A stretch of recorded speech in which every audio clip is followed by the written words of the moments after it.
Hello there everybody, and today it's Shoebox, episode 19. We are back after not being around for about 2 weeks. Yeah, we've decided to change our podcast schedule to 2 weeks, every 2 weeks, so we've got time to do other things during a week in between. So it gives your ears a rest for a little while. It's always nice. But today I'm Flynn Cleobury, and I've got with me Josh Edney. Hello! And Reece Hayton.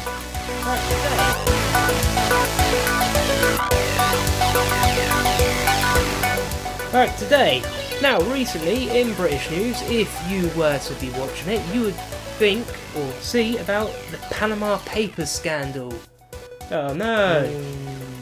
Basically, David Cameron has kind of been a bit of a naughty boy, but the even more naughtier boy right now, or who has been a naughtier boy, was his father, who was in the Panama Papers scandal that has just recently come to the light, and turns out he was doing a bit of naughty, cheeky tax avoidance. Tut. Shaming on you. Problem is, when his father died, unfortunately he has died. I say unfortunately. I'm not saying. I'm not saying. You could be a complete to a man, but Jesus. I'm not saying like. I mean the fact that, you know, for David Cameron, it's a shame that he's dead because, of course, it was his family. But what I mean is, because he passed on, he got inheritance. Oh. Which should have had some sort of inheritance tax as well. It did. Yeah. However, he got 2 gift amount of monies from his mum. I want to be part of that bank of mums. Bank of mum and dad. Yeah, bank of money. Smaller than $1 million. So you think you're the Prime Minister. You don't really need anything for the bank of mum anymore. It's like, do your own shit. And that's pretty much the case. That as well. Those gifts are tax free. Oh. So that is probably David Cameron's being a bit of a cheeky tax avoider there. A little cheeky chap there trying to hide that. Yeah. To be honest, a lot of people probably do it in the UK anyway. Well, yeah, of course. Yeah, but like it's in smaller amounts. But like if you're in a position of power, you need to be stupidly transparent for people to trust you.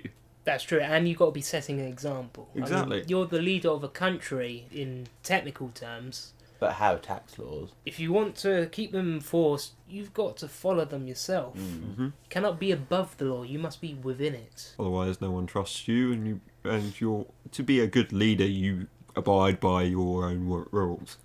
Though recently he has put his tax returns out there, and it all looks above board. I've gone through it myself. I'll probably link it in the description. But yeah, it all looks above board. He's paying the high rate as well because he's earning the Prime Minister's wage, which is many monies. Mm-hmm. He also, of course, he lives at Downing Street, which you live there for free when you're Prime Minister. But of course, they had another home before that. Mm-hmm. They're actually renting that out, but they are paying tax back on that as well.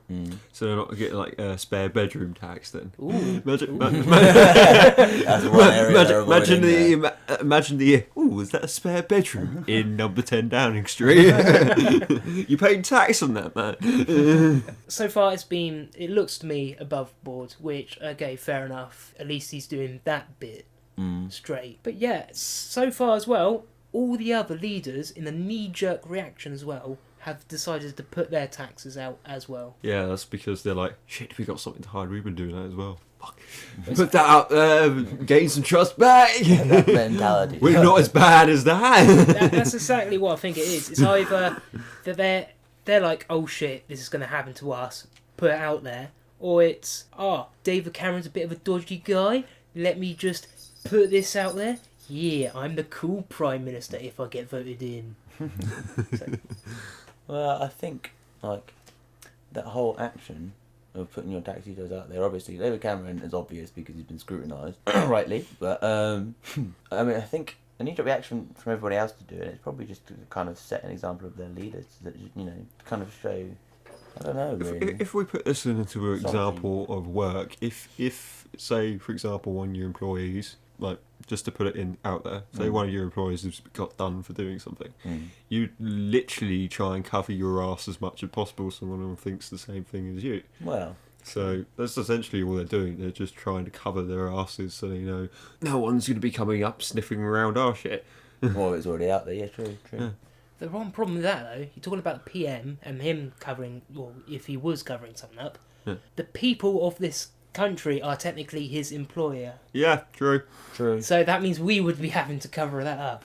Oh yeah, no dodgy business here, isn't there? Wait, that's our Prime Minister. Can you imagine the 6-month review by us? This whole crowd of people like, so we feel you're not, like, you know, doing your job properly. You were working under target. Your targets for today.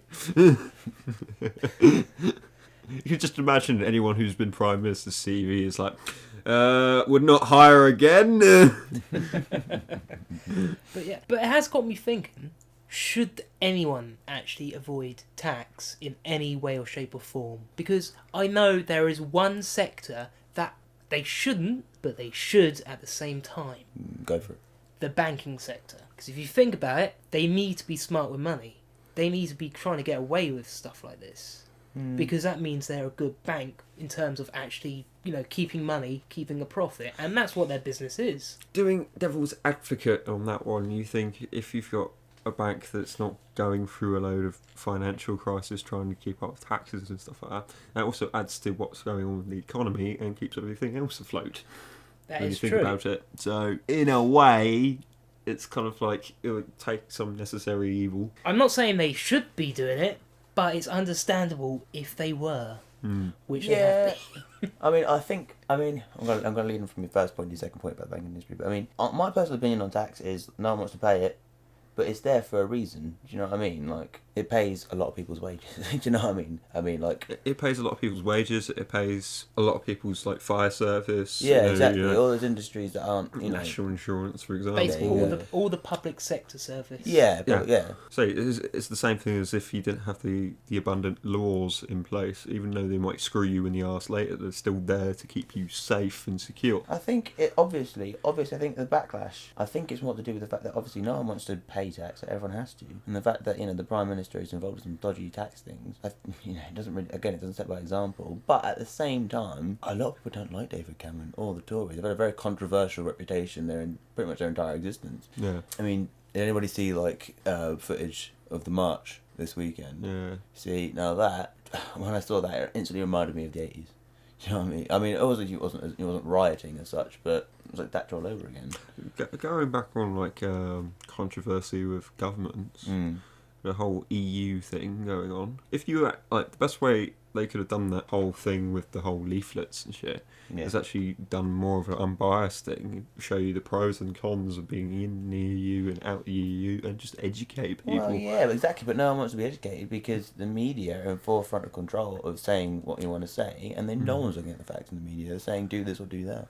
And also, if you're in political power, you'll say one thing. Your opposition's always going to say the opposite. Yeah, exactly. Always. Yeah, that's the whole point. I mean, I suppose almost maybe, especially in the House of Commons. You know what I mean? You sit there and watch, politicians around the country bicker and argue, and just like no. Do you know what I mean? Obviously.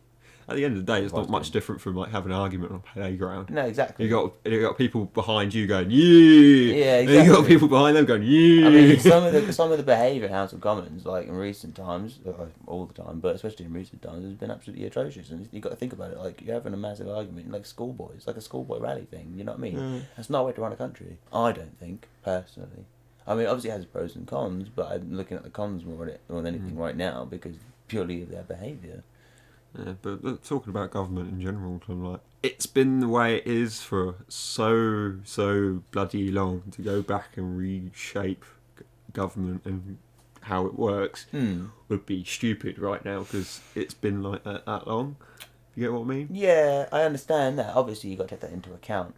At the same time, though, there is no reason why that couldn't happen. I mean, obviously, it would be probably. I would go so far as stupid, but I take your point. I'd say a big job. Do you know what I mean? Almost a ridiculously large job to do. But I think the system nowadays, I think you can get away with too much. I think there is, so many shady things, so much shady stuff going on behind closed doors, and you're meant to trust these people and have them running your country. All you really need is Winston Churchill to come back from the dead. Just clone him, put him in power, and be like, yeah, we're happy with you. Yeah, everyone loves him. Yeah, so that is an example of a good leader. Actually, I think he was. Yeah, I wouldn't say he was the best leader. He wasn't No, the he wasn't best the best leader, but he was a leader. good leader, especially when you think wartime. In the public eye. Oh yeah, but we're not at war, are we? We're at peacetime. Yeah, but So, he still had that knack with people to just rally. Yeah, but so did Hitler. yeah. Yeah. Right, we're not going to walk down that road. Yeah, Did you notice by the silence that we did not want to go any further with that? right, so we end it there for today. We'll close our own door in our own faces and stop ourselves talking anymore. But what do you guys think? Did David Cameron do the right or wrong thing? Should more be done to make sure that people pay taxes? And really, anything else, just say, is this video shit?